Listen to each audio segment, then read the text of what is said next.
Madiun, monggo dengan bangga, dengan semangat membangun Madiun berkaca. Yo.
Tangan untuk Niken Salindri, terima kasih. Ya, wis marem temenanan. Wis karo ndongake para warga masyarakat sing ndek mben adati yen wayangan ning halaman pendopo kono, ya. Merga Bapak Bupati kepareng nindakake aspirasine warga masyarakat dina iki digeser mapan ana ing alun-alun Caruban Reksogati, ya. Nyatane sing rawuh ya nganti semene akeh ya Mak. Ora kalah karo pengajian Gus Isdam iki kae. Ayo ya uga matur nuwun karo Patski, Abah Kirun dan kawan-kawan sing wis tansah nderekake karo Pak Hariwur karo Pak Purnomo Hadi. Sembah nuwun Bah katresnanipun. Lah iki awake dhewe sadurunge memberi support nganggo aja dipleroki minggahe Cak Komet. Oh ya. Iki mau neng transit aku ya ngorek-orek Asmarandana. Gandeng mau Madiun maju bangun wis diaturake, panas-panas mlaku wis diaturake, saiki genti Asmarandana. Ayo. Sing nembang sapa? Yen Niken kuwi sinden viral era milenial. Saiki ngaturake sinden viral era kemerdekaan biyen ya. Tahun 90-an. Ya kuwi Ibu Sukesi Rahayu ya. Aturna Bu Asmarandana. Ngon. Tak foto mau lho, tak foto ayo nggih. HP-mu tak silih mau ya to. Tak foto bar kuwi tak cek sampean WA-nane karo sapa ae ngono lho. Temu ora? Oh, aja mari bingung kok. Senengane gawe kaget sing lanang ae ya. Iya. Rong tak kirim. Ayo. Ayo. Mongko mambengi ya bar tak kirimi lho, Dek. Ayo. Nah, pelok. Nah, pelok engko seleksi langsung mlebet tenggen aja dipleroki, ngoten. Nah, kuwi lho Pak Daryanto kuwi lho ya, nggih. Sampun. Ketemu? Sampun Kang Mas. Nah iya, senengane marai kaget ora. Wis tak HP-mu tak silih to, tak foto ceklik ngono mau. Ning tak foto kuwi ora tak nggih moto apa-apa ya moto notasi kuwi. Ha iya ngono kuwi. Nggih. Ba. Guyub rukun lan harmonis. Pejabat lan masyarakat linambaran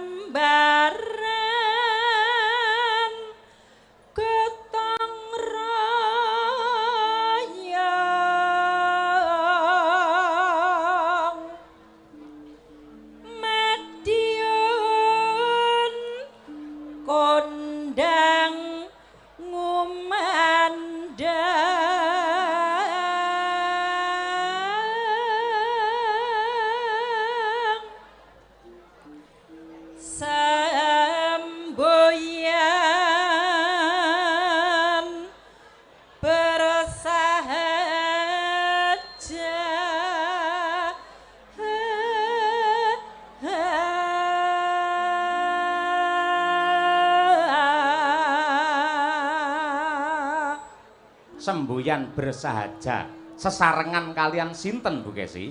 Sesarengan Pak Hari Wor. Yo, masuk aja dipleroki. Bersih sehat sehat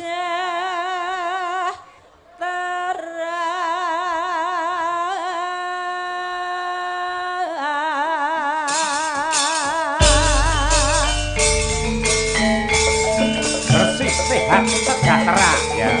Monggo tak komen.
Sugeng dalu Cak Slindro. Sugeng dalu, selamat malam Mbak Cangik, Mbak Limbo. Alhamdulillah sehat nggih. Alhamdulillah pikantuk pangestu panjenengan keluarga sami sehat seger waras. Syukur, syukur menawi kadang. Suwe ora jamu sepisan godhonge klopo.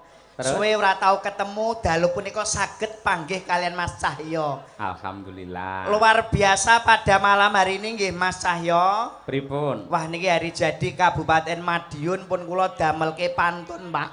Syukur. Nggih, kagem warga masyarakat Madiun tuku timun dinggo lalapan, buah semangka belinya di Jakarta. Cakep. Selamat hari jadi Kabupaten Madiun yang 458. Semoga jaya sepanjang masa. Amin ya rabbal alamin. Kula iki nek kalih Piyai Madiun wis kaya omah kula dhewe Mas Yoyo. Kok saged? Lah kula niki asli bapak kula Piyai mriki kok. Pundi? Niku Mbah Tarom. Oh nggih. Bapak Bupati Sepuh, salam takdim sungkem kagem kula panjenenganipun Pak Bupati so Bapak Wakil Bupati. Nggih. Mas Yoyo sembah nuwun sedaya punggawa praja ingkang sami rawuh ing dalu punika. Nggih. Kanthi ajitara tasyakuran hari jadi Kabupaten Madiun. Nggih. Wonten malih? Nggih. Parikan pantun. Lah nek jenengan pantun mboten sampun to kalau wau? Sampun. Ah nggih wong jenengan kalih kula kaya adik kakak kok Mas. Kula sampun jenengan sampun. Sampun. Gentos nika. Napane? Loh. Kok napane ya parian? Enggak. Aku ora parian, aku ngejak kowe kok sisik getun tak rasane iki. Loh. Lah nyapa getun? Lah paling gak ya aku sik sing ngomong. Lah kowe ape ngejak sapa sing Lah iki lho pamflete gambare ya aku kok kowe ra enek kowe rene nyapa? Loh sik. Elingku ki sing kanan ki Mas Yoyo. Lah terus aku Pak Bupati. Lah kok terus moro-moro nek awakmu ki lho. Loh. Lah kowe lehmu WA aku piye nyuwun sewu kula ulur siyen nggih Mas Nggih, padangke dhisik, cetake Iki dhisik. tak jelaske lho Mas. Piye? Iki mumpung urung kelakon lho lek ku nyambut gawe lho. Kowe lehmu WA aku piye? Lah yo aku takon to tanggal 24. Dro tanggal 24 Juli bengi kowe prei. Sapa ngomong? Lah WA-mu piye? Tanggal 24 nang Madiun wayangan aku ora kabar-kabar. Ngono lho, lah kok awakmu terus dandan melu iki. Kowe lho jendalu Pak Bupati. Sik lah iki Sik kok sik dijelaske iki urung cetha lho kuwi. Pripun? Iki rembuke urung jelas. Lah kula lak ngabari nek teng mriki enten hari jadi. Ah sik, kuwi. Enten wayangan. sing asta. Lah sing asta Mas Cahyo. Lah. Lah kowe yo ngabari awakmu tok. Lah kok awakmu terus dandan rene? Loh. Lek ngabari piye lek WA piye? Lemu WA piye nggonmu WA? Tanggal 24 wayangan 24 Juli ning alun-alun Madiun Caruban lho ngono. Lah aku gak melok Lah niki jawab siap Mas. Ngono ki. Sing siap apa ki? Kadung dandan kok terus anggar aku melu sapa? Lah nek ngono kuwi aku saurunge munggah wis tak pikir, Ndro. Lho, ngono lho. Lah kowe ya gedene 250 ya tak pikir engko. Ya aja Pilih sing ngirit-ngirit. dalu. Macange Mbak Yu Limbu. Nggih. Namung anu klungsu-klungsu nderek udu.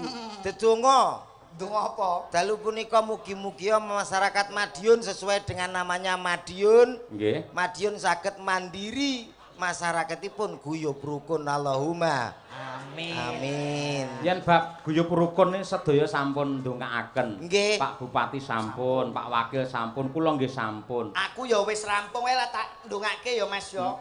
Mosok ya ming guyub rukun sing nggo modal Bojonegoro tekan Madiun ya ming kuwi tok to Mas. Lah kowe ape takon apa wong aku Pak Bupati ki wis kaya anak dhewe kok. Pak Bupati karo awakmu kuwi Bapak Hari Wuryanto menika pun nganggep aku ki anak dhewe. Lho, mula kula apal panjenenganipun Bapak Bupati. Kowe takon apa wae lho. kowe omonganmu aja. Nyun sewu, kadang-kadang masyarakat mriki malah jenengane dereng apal. Bose, kula mboten ngerti malan. Lho, Kula menika serawung kalian Pak Bupati wiwit kula tasik Joko lho. Lho nggih to? Nggih. Tapi rak dereng ngertos to. Dereng ngerti. Panjenenganipun Pak Bupati menika SD-ne teng pundi? Lah kowe saking apale wong dianggep anak. Kowe iki SD-ne Pak Bupati menika teng Dempelan. leres Pak. Dempelan Pak. Wah, Nah, tiba ya leres ya Mbak Cangi. Ya bener pancen panjenengane kan piyosan dempelan kono. nah niku SMP Mas, SMP 1 Madiun. Nggih leres Pak. Wih kok ya apal kowe Mas. Lah aku kok Tapi nek SMA ora mungkin paham nggih Mbak lah Cangi. ya saking apale ngerti. SMA SMA 1 Madiun. sarjana S1 Mas. Sarjana hukum teng Jember. Nggih to Pak nggih? Lah, Kowe kok ya peso tiba ya. Nyolong iki petak lho wong iki. wong ditanggap ki ya kudu ngono kuwi lho Mas. Ora kok kursukur omong dongakne S2-nipun panjenenganipun Pak Bupati. S2 wonten teng UPN Surabaya veteran. Nggih to Pak nggih? Lho, Hobine Bapak Bupati apa? mancing nak mboten lenten. Loh. Sik.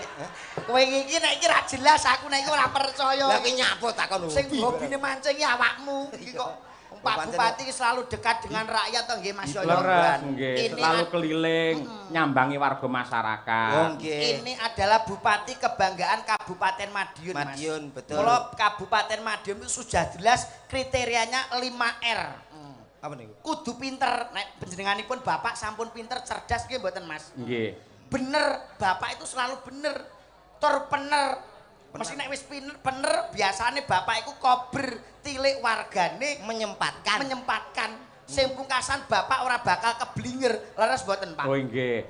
5R nggih. Pokoknya nek nganggo R itu pasti hebat luar biasa. Nek nganggo? Nganggo R. Asmanipun wis jelas Bapak Hari Wuryanto, R kalih. Oh nggih. Pak Purnomo Hadi R R juga. kalih. Nggih. Mbah Mutarom R Nggih. kalih. Mbak Niken Salindri ada R-nya. R. Selendro ono R. Mbak Kesi Rahayu R. Sik pertanyaane. Iki dalange ora nek R lho iki. Lho, enten Enteng jenengan Cahya Kuntadi. sanes Cahya Kuntari. tadi tumu. Oh ngeling-eling jeneng Kowe iki ra jenenge abang ngelih jenengku ora. Kanca-kanca krawitan Madangkara menggunakan R. Apa wae jeneng sing nggunakake R iki mesti wonge kondang hebat. Jenengmu sapa? Komet. Lah iki elek. Nggih mboten Mas. Oh iya, Ora tanpa bakal R. kondang. Apa genti komer ngono piye? komer. Lah kowe iki kancaku ya ora apal-apal. Aku ya nek R. Mosok Mas. Loh, Supri Komet. Mosok dagelan jenenge Supri kok. Mosok gara-gara R kok melarat kok ya. Nggih. Kowe ya dongane iki ya sing apik-apik. Ya didongakne. Paling tidak acarane nopo? Hari Ngono. jadi Kabupaten Madiun. Dadi apa? Loh. Hari jadi Dadi apa? Dadi reok tak bacok cengelmu ki kok. Begini takon nesu lho. Iki pengetan hari jadi nggih Mbak Limbu. Leres yang ke 458. 458 dari angkanya sudah diketahui Apa? 4 5 8 4 tambah 5 24 Sik op. Sik akeh men to kuwi. Kowe iki ngomongmu ngladra kowe iki guru lho, Mas. Iya. Digugulan ditiru lho. Pira 4 tambah 5 iki Iya, iya, iya. Kok iso 24 iki lho. lho karo kancane dhewe. Banyak Iya. yo banyak ning aja maksa nemen-nemen to. Aku ki mau ngetes awakmu ki fokus apa ora ngono lho. Nek iki maksa iki. 4 tambah 5 ki wis 9. Songo. Nah, iki lho. 9 tambah 8 17. Bener. Angkanya 1 dan 7 Maknane maksudnya dadi siji yaitu menjadi satu tujuan Madiun menjadi maju tentram dan juga rukun lho ngono. Mula angkane 1 dan 7 ana sing ngarani 17. Apa kuwi 17? Mugi-mugi saged pikantuk pitulungan kang kawelasan saking Allah Subhanahu wa taala. Kowe kok apal men yo met iki. Aku ya wis lunas ngene iki, Ndro. Aku iki garing nyaur utang. Aja marang dhisik, 17 lak basa Jawa. Nggih. Basa Indonesia 17. 17. Lah iki niku tujuannya jelas. Oh iya. Sik. Iya. Kan bahasa Inggrisnya 17 e piro? 17. 17. Ayo. 17. 17 ini kan Inggris, Pak. Lah iya bener kuwi Inggris. 7 Apa kuwi? Pitu tuh. Loh, harus apa ki iso buka kudu iso gulung to Mas awakmu. Nggih. 7 menika. Lho, ya kudu iso. Lah mau jere abahe ngontek-entekane ya 70 kuwi kok. Mula aku gak ketikane abahe ngoten to. Heeh. Mula aku awakmu kok ngarep sik Ndro. Iya. Aku gak patek lek ambek wonge. Sik wong pelawak karo dalang ki harus ada komunikasi. Dalang umum ki dalang ra umum. Lho, kok dalang ra umum piye to, Mas? Aku mau munggah karo wayangane Pak Iyo iki rasane kaya piye lho. Lho nyapa? Ya ora apa-apa jane wong ganteng ning hawane wis beda to. Jenenge Beda piye? Bedamu piye? Bedamu nggon ndi? Bedanya itu tidak bisa dijelaskan dengan kata-kata, hanya bisa yang merasakan adalah aku dan juga Allah Subhanahu wa taala. Lah niki jenenge pelawak yang tidak berinovasi yo ngeten niki. Inovasi piye? Tidak mempunyai skill dan SDM-mu rendah. Lah, Seorang pelawak naik penuh dengan persiapan, turun dengan penghormatan. Dalang ki wae dagelan ki nek ora nderekke Mas Yoyo ki paling penak lho Mas. Piye? Lho, kowe arep melu sapa? Wayangan melu sapa kowe? Lho, lah bengi iki. Lho. Lah nek ora enek Mas Yoyo panjenenganipun sing ngasta, ora enek wayang, ora enek dalange. Lho, lah bengi iki mau anggap kene tok sing wayangan. Lah ngendi? Duka.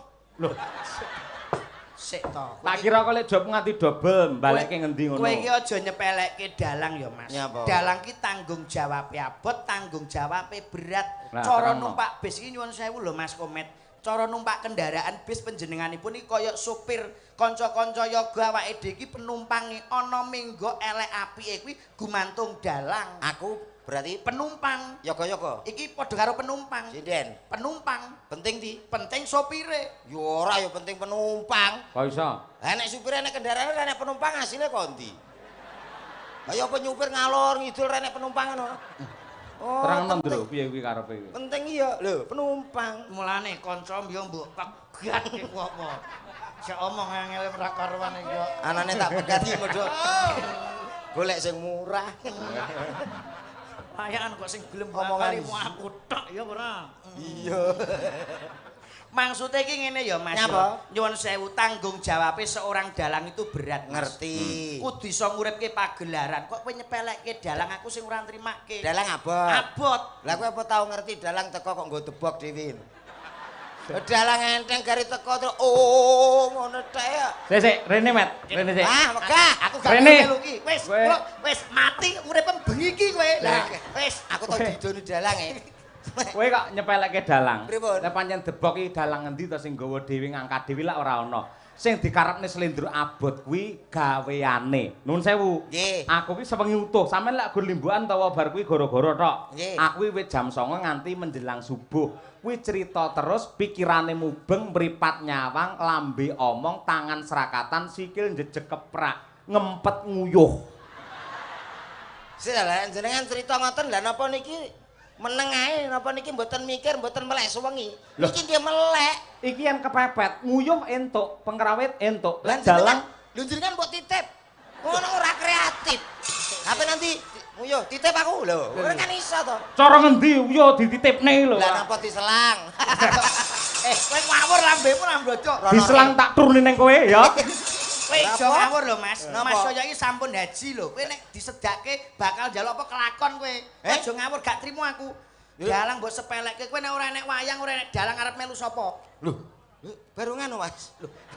Tapi setidaknya kowe iki kudu bangga. Mas Yoyo iki panjenenganipun dalu punika ngagem busana Jawa. Ngene lho, aku ki anane ngomong ngono iki kudu justru kuwi hati-hati saiki dalang kudu hati-hati. Lah ngopo? Era tahun 2026 ini masalahnya sudah mulai wayang bisa jalan tanpa dalang. Mula hati-hati, Pak.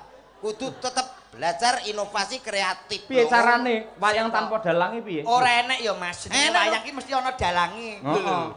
Bakul wayang Bakul wayang mosok apa bakul nggawa sak dalange kaya ora to? Mesti ya bakul tok. Met, Met. Kowe wis tau ngemut mercon bledos dhuwur ning cangkem ngono. Dereng. Iki pertunjukan dudu bakul wayang. Oh, iya aku gak woro-woro. Kowe iki kok nyepelekke Mas Yoyo. Mas Yoyo iki kabeh piranti iki saka Solo digawa kabeh. Ngerti. Gamelan kagungane Mas Yoyo. Nggih to Mas? Nggih. Apa iki jenenge sound audio iki kagungane Mas Yoyo. Mik-mike Mas Yoyo. Kowe modalmu apa ming contong tok iki lho. Lah nggawa mike kok bangga lah nyok.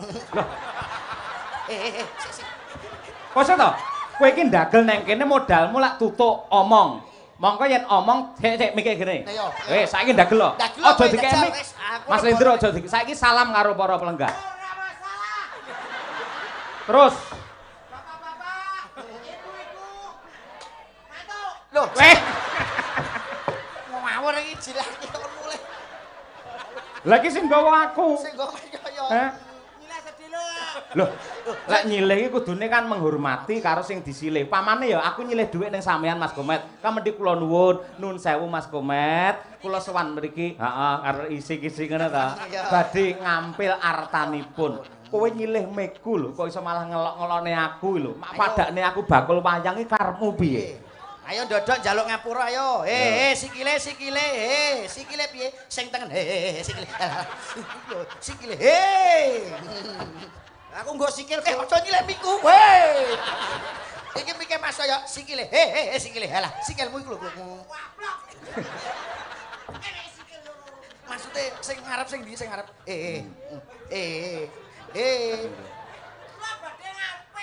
Kurang mendak. Mendak lah. Mendak. Kurang mendak. Mendak meneh. Nah. Oh, kurang sopan mendak meneh. Nggih.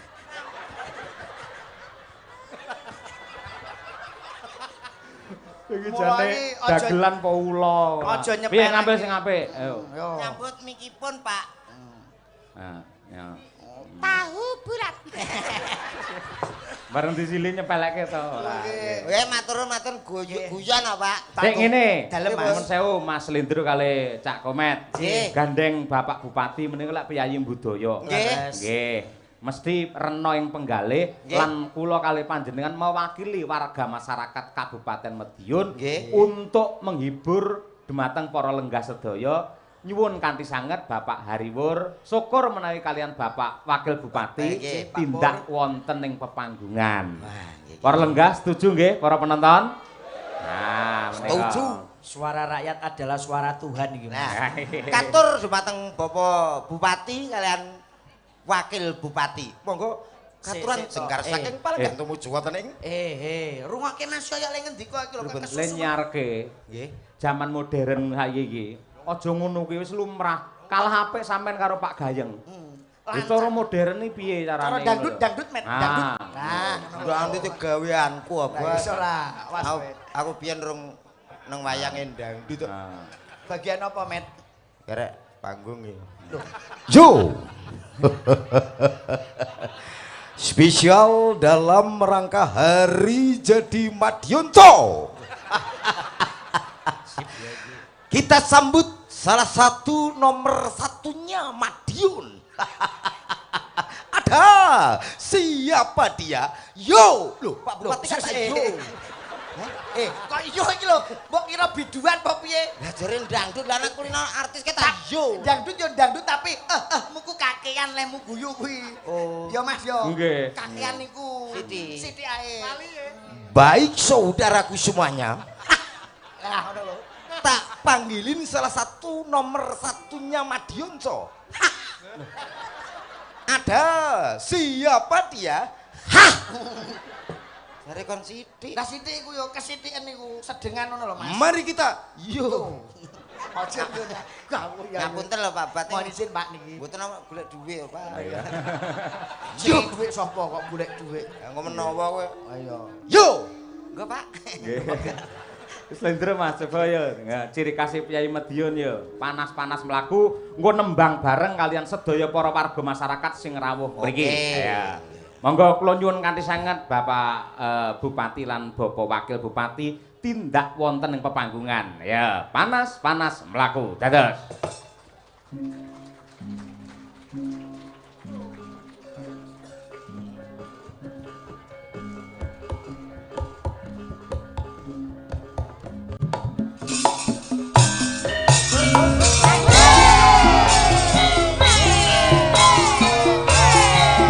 Monggo Bapak Hariwur, Bapak Purnama Hadi.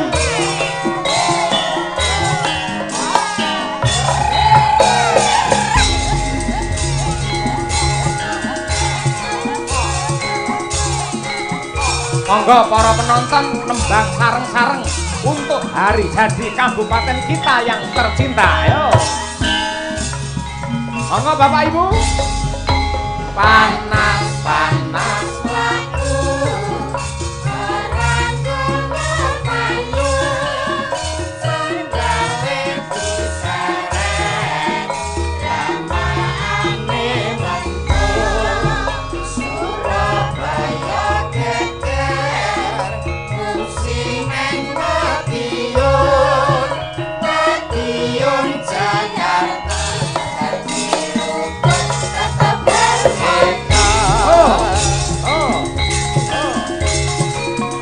Masih panas ya mlaku ya Mas. Ya Dit. Penting guyub rukun.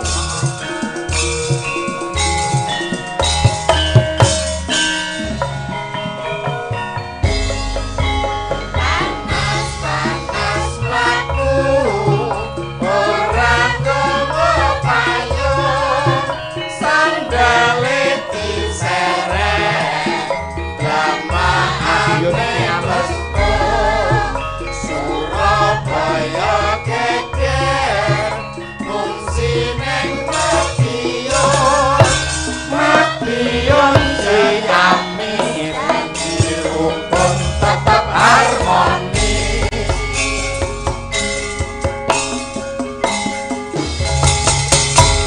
Madiun Ciamis. Janji rukun tetap harmonis. Sugeng dalu Mas Cahyo Nggih, sugeng dalu lan Bapak. sedaya masyarakat Madiun, alhamdulillah sedaya sehat. Amin. Niki keleresan hari jadi Kabupaten Madiun yang ke-458 dalam kalian Pak Wakil Bupati. Siap, Pak.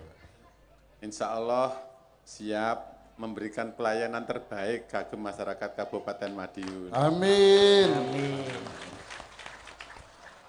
Pramila dalu menika monggo kita sareng-sareng nderek mangayu bagya anggenipun ringgitan wonten ing alun-alun mugi sedaya masyarakat Kabupaten Madiun tetep guyub rukun ngaten nggih ya. Amin. Amin. Amin. Nggih. Niki kersanipun Pak Wakil Bupati ingkang nembang nggih. Nggih. Napa jenengan piye nembe Pak Wakil Bupati? Pak Bupati badhe nembang Negara Angin. Lho kok Nggih, siap Pak. caping gunung Bapak biasanya. Oh, capek. Nggih. Lah Bapak Bupati mboten anu nyekar rumiyin, Bapak Wagub nderek keparengipun kados pundi? Oh, nggih. Nggih. Umpama seliramu sekar melati, aku kumbang idam sari. sliramu margi wong manis aku kan bakal liwat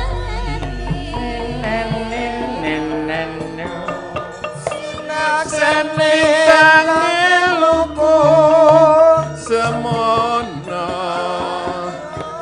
hati-hati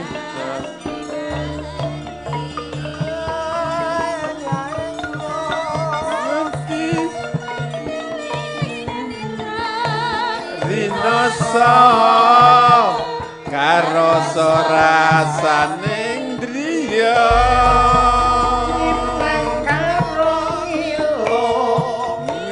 rasa jagat raya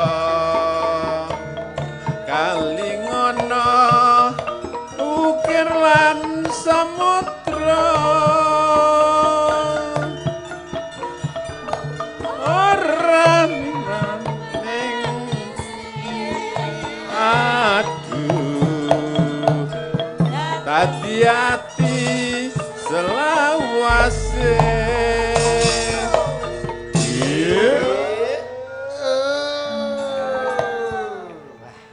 Sari. Luar biasa. Adate menika caping gunung lho ya pembaruan lho. Bantos menika. Niki nganu napa niku gending ingkang napa filosofipun kesetiaan. Idam Sari menika nggih, Pak? Nggih. Oh nggih. Dalem suwun mugi-mugi masyarakat Kabupaten Madiun tetap setia kalih kabupatenipun. Amin ya rabbal alamin. Priyantun niku nek pun setia napa-napa dipun sukaaken ngoten. Leres Pak Bupati niku. Pas. Terus insyaallah kagem kebaikan Kabupaten Madiun masyarakat Kabupaten Madiun insyaallah tetap gotong royong bangun Kabupaten Madiun. Amin. Matur suwun. Nggih. Nalika nira ing dalu atiku lam-laman sira manis dadi ati ora bakal lali nakae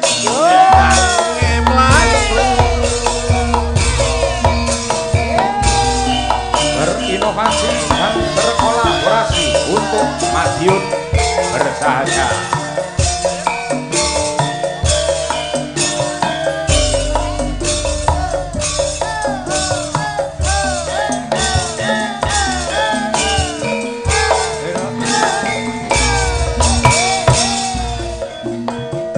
Mangga sareng.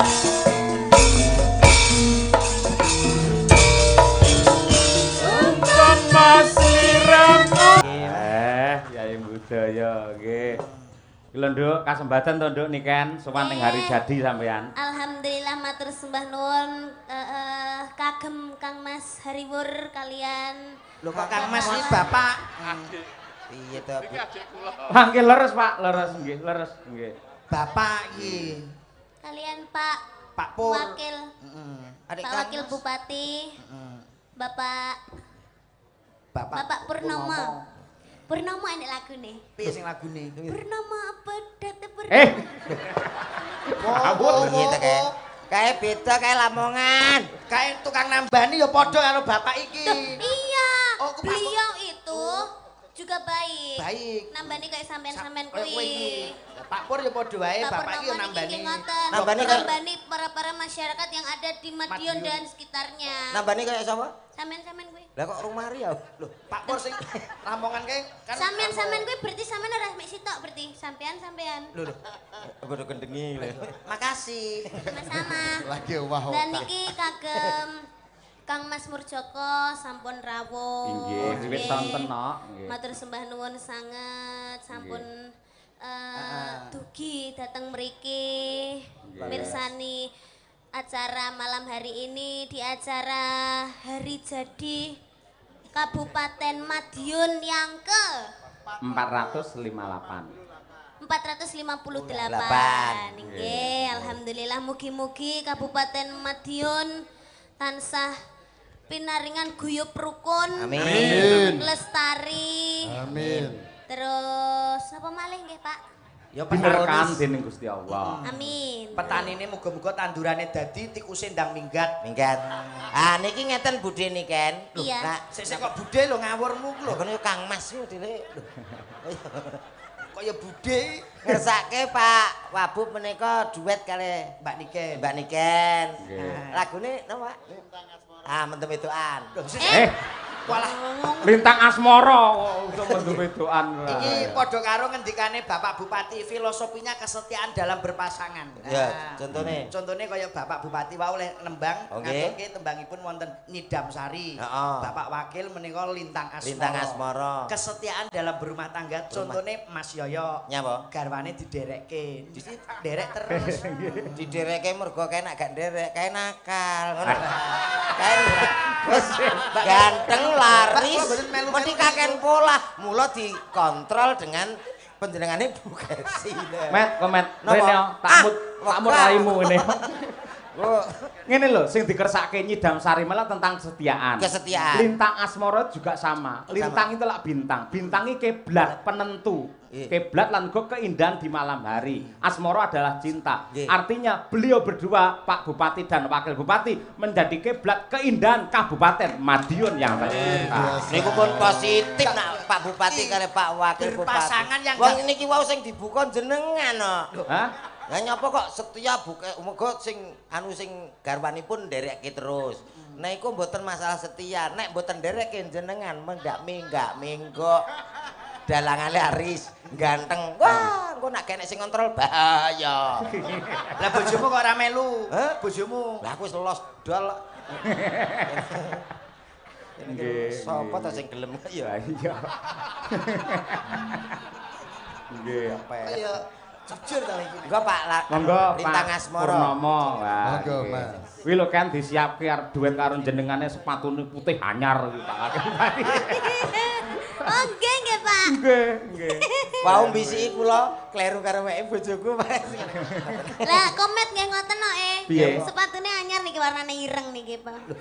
Pancen kulite, Dik. Oh, kulit. Lah kowe ora ngeroh komet saiki jog dadi dagelan kondang ki sikile ditato bunder kene ya met kene ya. Kuwi nek nalpot ta.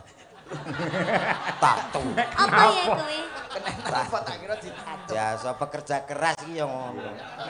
Nggih, Pak nggih. Enggak, Pak. Pak Wakil menawi badhe paring dawuh riyen. Heeh, Bapak. Sampun. Yang penting masyarakat Madiun guyub rucut nggih. Amin. Insyaallah dongaaken Pak Bupati kalih kawula sageta mewujudkan amanah panjenengan membangun Kabupaten Madiun ingkang bersahaja. Amin amin ya rabbal alamin. Nggih. Amin, nggih. Cekap Mas Jaya. Ngapunten namung gamelan mboten enten musike nggih, Pak. Pak mboten napa-napa. Oke, Lintang Asmara kagem panjenengan semuanya. Yuk. Yuk, dados, yuk.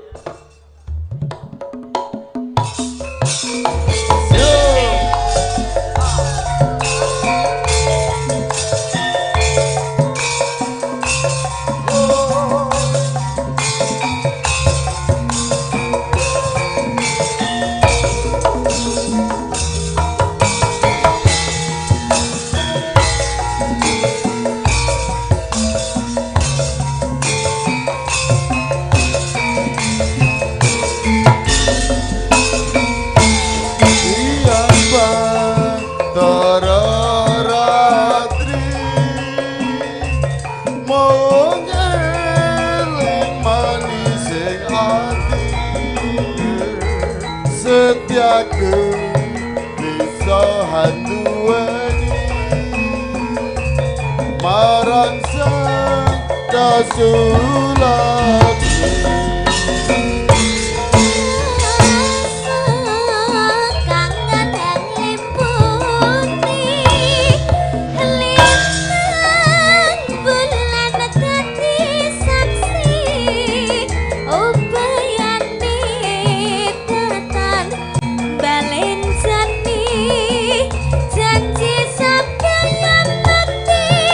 Sampai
Wah, tepuk tangan untuk Pak Wabu, Pak. Elok tenan.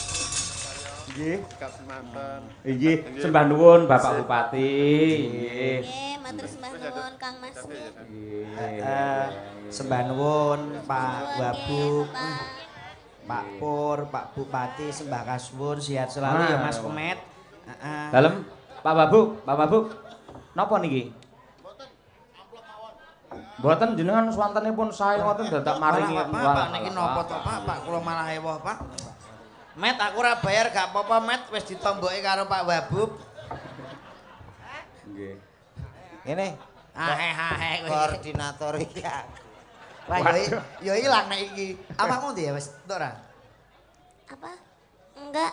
Gak. Lho kok enggak itu gimana sih? Masalah iki aku lagi bangun mau sholat lah nak menawa awakmu ape sedekah. Sik. Jalan.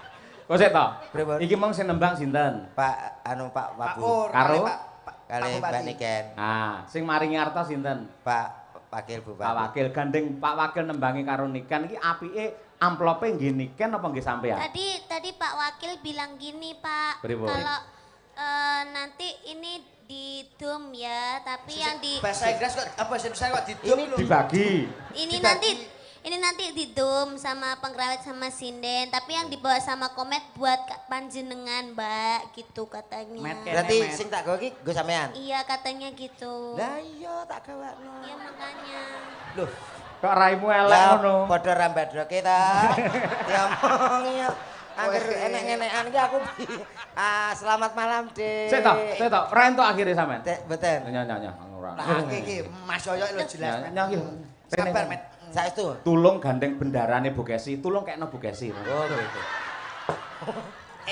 Ora apa-apa Met. Innallaha ma'asobirin wong sabar kuwi. Kekasih Gusti. Tapi Innallaha kasihan. ma'asobirin wong sabar kuwi. Sesuk ya didak-idak kancane kok ya. Tapi kasihan kamu tadi nggak dapet. Ndak Sama sekali. sama sekali. Ya, ini ada 2 sih. Ya berarti sampean satu, saya satu. Enggak. Lah Kamu itu bilang sendiri, minta sendiri. Gak, aku ning kene lho. Ojo, aku sini-sini mosok njaluk dhewe. Iki tenan, iki malah iki nyoh. Kok kono neh. Ora. jelas nek iku. Enak kan? Ah nggih. Dibuka sik, Matur dihitung suwun, aja kurang. Matur nuwun, Pak nggih. Ya, dibuka Suwono, sik. Met. Oh, Iki ndak nuwun ndak sewu. dadi fitnah. Ayo. Iki nek ora dalang sing idolane jenengan iki ora mungkin. Sabar Met. Wis Nggih. jelas iki. Sembah nuwun. Kok aku separohe ndak apa-apa Met. 150 gak apa-apa. Lah ikhlas aku. 150 untukmu. Iki lho. Ora ana apa-apa. Piye? Lho, jenengan nak badhe buah napa? Maksudnya iseni. Iseni Mas Yoyo ya butuh ngono lho. Tak gawa ya ta? Damet, Sapa? milih di kiri apa kanan? Oh, bedekan Met. Nah. Sing nyekli mik mbok aku ae timbang doko kono ya Met. Ayo kok ngegron lho wi. Ngegron iku nyapa? Kok ngegron? Mosok ra kok ya. Ya wis gawakno. Ah, Slendro kene. Oh ya, kene. Iku enek bagiane dhewe. Oh ya siap. Nah. Nang, Mbok bedeken. kiri apa kanan? Kanan. Lah lucune ndi iki? Iki yang ngene. Oh, iya. Kleru milihmu berarti. Milihmu kleru. Milih nih. Milih neh, mau enggak milih neh? Ya milih nih. Kananmu keliru kok. Ayo, milih nih. Iki nek gak mbani kan gak mungkin awakmu di paringi. Kiri. Ya.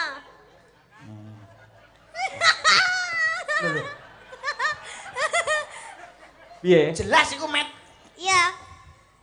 Ora ana apa-apa kok. Wis ora. Oh, sabar. Ora entuk apa-apa. Rene. Wis gah. Lek cerdas sampean pinter entuk 100. Rene, mesake mosok ora entuk dhewe, adoh dhewe Bojonegoro. Saiki jawabane wis 100 to? Jelas. Iya, Jawabane wis jelas. Nggih. Pokoke anggere sampean jawab kodhok entuk 100. Ngoten tok. Sing penting intine lak kita caosne jenengan. Oke. Entuk 100 men mun sewu jenengan ora mringkus raine, ngono lho. Ya ta. Oke, ya. Anggere jawabane kodhok, Kodhok. tak wenehne jenengan. Oke. Kewan apa sing sok disuweke? Kodhok. Nah, ning kene sik ya. Aja dicukuk. Nah, pertanyaan kedua. Kewan apa sing suarane kung? Kodhok. Nah, kodhok. Sampeyan dhuwit karo kodhok milih ndi? Kodhok. Nah, ya wis. Met. Duit, Ding. Anakmu ya butuh mangan lho, Met. Lah kono kon Met, anakmu ya butuh mangan lho, Met. Lah kok wis bergandeng. Lah yo pas to, Salindri karo Salendro. Lah waduh. Salindri iki salewang iki. Niku Saleho. Saleho. Salindri Saleho. Iki wis takdire karo Allah Taala, Met. Sing lanang yo dasare sing wedok yo ayu, sing lanang gagah dhuwur, Met. Oh, iya iso gagah dhuwur piye maksudnya? kok sakmono kok gagah dhuwur. Jane iki gedene sak petelot. Aku iki rumangsaku dagelan paling iki rasane pelek nyuwun sewu Mas yo iki tak dikai Mbak Niken mohon izin. Upama ning donya iki ora enek sapa-sapa eneke wong lanang ming loro tok komet karo Slendro. Sing mbok pilih ndi? Kowe milih piye? Oh milih bunuh diri to mesti Dik. Umune kan ngomong iso bunuh diri lho ora. Eneng pilihane gur ngene tok. Kaya alok mati ya. Lah nyapa mati wong pilihane ming loro lho, Met. Adam karo Hawa duwe gathukan, duwe gandengan. Wong ki mbok sing sadar. Sakmene mbiyane masyarakat Madiun ki ra kok trimo nonton wayang ning pengen ngerti sapa rak raro to. Lho, pengen ngertos sinten, Bu? Krungu kowe. Slendro napa mboten? Lah kae sapa? Ayo ngono to. Kowe iki kesulakan Niken Salindri ki apik. Kok kene Salindri terus kowe. Lah tapi kan iki pasanganku wis serasi nggih Mas nggih. Aku sing ra pengertian ngono ki aku ya golekne. Aku tak golek dhewe aku. Ya golek dhewe kene. Ngono iki jelas sinden madang geden. Sing Madang Kara. Oh ya biyen madang geden, Pak. Madang geden iki abahe iki madang geden. Madang Kara niki enten sinden favorit kula. Mosok niku. Tenan ora. Sek legan lulusan isi. Oh ya, dadi sing pas padha karo aku sejajar seimbang. Mari, Dik. Ini tak kenalke. Sik omong-omong sik legan-legane tegese rung duwe bojo lho. Nggih. Lah nggih. Lah apa ora melek mripatmu kuwi genah bukesi lho. Ngaku-ngaku nyapa to, Pak? Lho, Sik. kok ora ngaku piyai sak alun-alune ngerti lek bukesi iki bojone Ki Cahya Kuntadi iki ngerti. Niki anu bojone Mas saya to? Lah, Mas yo nggih ya kudu profesional. Lho, di atas panggung semua milik umum. Lho. Ngaten lho. Lah saiki tekoke nyuwun dawuh karo Mbak Kesi yakin apa ora jajal men? Lah, yakin mboten apa-apa nggih? Nggih. Kok kono gek apa ki ngaku-ngaku ya. Sik Bu Kesi, sik tak omong sik Bu Kesi. Kudu kok pikir tenan lho Bu Kesi. Provokasi. Kudu pikir. Provokasi. Sampeyan iki ayu ya to. Lah aku ya kudu dianggep elek apa piye? Ra sambuk ketokno wong butak ngene lho iki. Bu Kesi, sampeyan iki cantik, dosen ya to, sinden kondang. Ayo. Mosok gur entuk gemuk kaya ngono ora mungkin. Nah, nggih. Mau aku. Gemuk iki penting lho, Pak. Ya apa? Lah nek nek gemuk rantai ya seret. Lho pancen bojomu gemuk kok. Lah ya lho, otak-otak. Monggo Ya coba Bu Kesi, Bu. Dalem. Mohon izin niki kalau mau Mas Komet kan ngomong lek jenengan niki calone Mas Komet apa leres? Ah mboten. piye to ki? Aku ora ngomong ngono lho, Bro. Lho, sing mbok pilih jare kowe golek sinden. Favoritku. Nek ngene-ngene iki tak ge apa? Waduh. Aku nek iki masuk. Berarti Mas Yoyok kira aku selirane padha. Padha apa nyuwun sewu lho Mas Yoyok. Kula iki nek tenggene Mas Komet niku isin, Pak. Napa? Nek kudune piyambake rak cilik kaya kula niki bojone paling gak nggih awake rada cilik. Niki bojone niku awake niki bobote 130 kilo. Nek arep lebu lawange miring, Pak niki. Aku iki mau ngono ya apa gelo belas. Loh, orang itu mempunyai kriteria. Lah kriteria favoritku ya wis ngono-ngono ku. Mbok ya dikon olahraga. Kaya Mbak Niken iki awake tanggoku lagi 3 dina wae iki lho. Kelangan bojo. Lho, lah kok iso iki? Gara-gara langsing kuru. Dijak buah, jak neda mantar GL Max buyanter lebat. Teko mah ganti cahe. Sik jare bojomu tahu kok kon lari-lari kae. Kan kon lari piye bojomu kene. Lah tiang-tiang ini paling goes di pirang kilo. Lari iki. Lari bojoku gak terima kelon, Pak. Lah piye? Wis rong sasi. Loh, Kok rong sasi lari rong sasi lho. Kayak digawa wong, Met. Gak kayak maraton kayak sumpah. Kayak digawa wong. Lho kowe kok meneng ae? Terus takon, "Yo, Aku tak ayem-ayem dhewe. kon olahraga sesuai program pemerintah ibu-ibu PKK iki senam nggih Mbak Niken. Mbak Niken senam toh? Iya. Lah senam Pilates. Fitness. Pilates. Nek bojoku kayak fitness. Awake pit atine ngenes.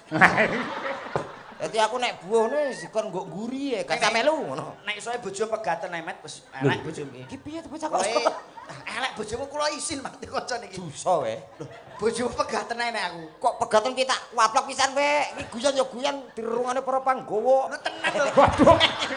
Sapa? Aku yang mau ngomong to jare.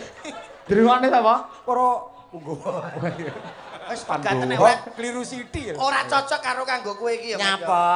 Kula isin lho Mas Yoyo. Lah kok kula wingi kan tanggapan ki nganjuk mampir gawe Mas Komet hobine mancing dereng dugi. Mancing Pak kula. Bojone enek. Nggih, andukan ngeten iki to. Andukan sementen kali sementen. Lah kok kurang anduke to? Kayak apa anduk? Apa kae? Terpal no. Gak cukup nek trimo anduk ra. Isin aku terus tak kandhani. Mbak, Mas Komet nek di sampean kok gak isin gak wirang karo aku to. Wirang apa Mas ora apa-apa Mas Komet gak enek. Oh, mbok yo ngono kuwi saru kang kula ngoten. Saru piye? Jajal aku ndelok ngono. Mas Komet sing wedok muni ngene. Kene 2 juta. Tak bayar 2 juta, Met. Niki lho, Mbak. Lah kok langsung beyak ngene to, Met. Kaya dirembeti tekek, Met. Ya emang masalah bojo sing apik lho kowe. Tenan pegaten. Lah bojoku buka ngono kok trimo rega 2 juta. Lho. Waduh, berarti kowe ruwen-rena kowe. Pegaten ora apik kae bojomu. Wis ora becik kanggo kowe ku. Tapi ora masalah. Kaya tega lho karo kanca kuwi lho. Lah kula mboten njaluk sing nari sing wedok dhewe niki. Lah kok ora masalah piye Cak Komet iki? Lah kowe jane karo kanca perhitungan lah bareng karo bojoku 2 juta kok langsung mbok weni. Lah kowe tanggapan karo aku kurang 2 juta campur sari ndebokang nganti sak iki ra diwenehi kok. Sapa-sapa? Ndebokang campur sarimu lho. Iya piye? Ora mbok wenehi to? Kurang 2 juta. Wis tak keni. Endi? Lah tak wenehi bojomu mau karo ngene. Lho, kowe nglunasi lewat kuwi. Lah kok penak oleh bonus tape we. Bandingkan kene. Wah, ngawur. Sik nembang iki. Oke, siap. Pamundhute Ibu Bupati karo Ibu Wakil. Ayo. Ibu. Coba di apa kuwi kolaborasi karo Sinden Madangkara. Nah, Nong bir. Ayo. Coba kaya apa? Yan, yo papat. Ayo. Oke, akhir nganggo R iki bir kita akeh. Oh, pilihan nduk iki antarane Negara Angin apa Tombo Kangen.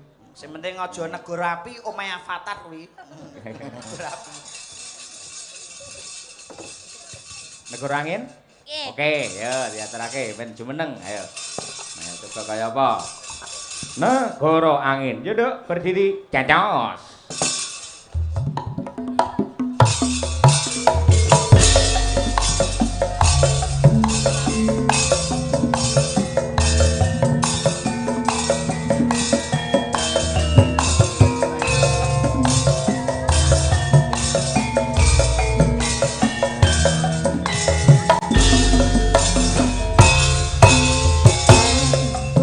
Salah,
sembah nuwun. Wah, kolaborasi yang luar biasa. Lah nggih, kula nggih gumun salut kalih Madangkara lho, Mas Yoyo. Pripun? Iki kan biasanipun menawi wonten nggen kula digarap ngangge musik. Musik. Nggih. Campur sari biasa. Madangkara wis. Madangkara aja maneh kok negara angin iki segara kidul digarap kok.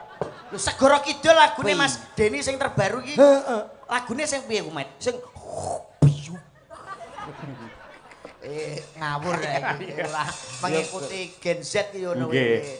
Napa ta sebabe kula kok mesti namung gamelan murni? Napa menika, Mas? Gandeng gamelan menika lak produk orang Jawa. Jawa. Produk para leluhur awake dhewe. Nah, alangkah indahnya kalau memang warisan dari para leluhur yang kita kembangkan, yang kita promosikan, bahwa kita tahu terhadap jati diri bahwa ini adalah produk Nusantara. Nusantara. Luar biasa. Lah menika ugi wonten dawuh, Mas. Nggih, Mas Yoyo. Saking Pak Lurah Kebon Agung. Nggih. Nggih, sugeng dalu Mas Dalang dalem wonten ing sebelah panggung. Ngaturaken selamat kagem Bapak Bupati kalian Bapak Wakil Bupati anggenipun memperingati hari jadi Kabupaten Madiun bersahaja. Mugi Madiun jaya selamanya. Amin. Nyuwun gending caping gunung sampun kesupen benjing dalu utawi mangke dalu kasuwun gentos wayangan wonten ing Kebon Agung dalam rangka bersih dusun Wates. Pak, sesuk bengi Nggih, mengke dalu kali Mas TB. kali Mboten saged lho. Nggih, karo sampean neh. Karo aku Boten, tau kula geti, boten. Met, kok bengi, Met. Nek kok bengi jelas bayar aku, Met. Soale niki mek mbok kandhani mbok jak nonton ngono aku. Nggih. Kowe neh. Nggih. Lho kok Ora Met. kono kene kok melu. Ora. Kancane akeh rukun yo yo. Nggih. Ugi menika saking Mas Bayu Ndermo. Pak Dalang salam hormat kepada Bapak Bupati dan Bapak Wakil Bupati. Kami mengucapkan selamat hari jadi Madiun tercinta yang ke-458. Semoga semakin hebat, harmonis dan bersahaja. Amin amin matur Dari nuwun, Ketua matur nuwun. Karang Taruna Kabupaten Madiun Mas Bayu Waji. Nggih, nika ugi dipun lenggahi kalian para senior seniwati ing Madiun. Oh nggih. Menika Ibu Endang Sulastri. Ya. Nggih, Wendang. Wendang menika Oh, lenggah nggih kalian Bu Mas Adit nggih. Wau wonten Mas Naryo, wonten Mbak Uun sing mandegani para panembromo sonten wau. Oh nggih. Mangke wonten goro-goro tetep bersama Mbak Niken Salindri malih. Nggih. Menika kalau tak leren sawetawis tak mbacet nih gelaring cerita nggih Mas. Monggo Ya. nderekaken menika Mas Matur Yoyo. nuwun ingkang kathah. Ya Nduk, monggo. Rerakit mbacutke gelare sanggit yo tak derekake.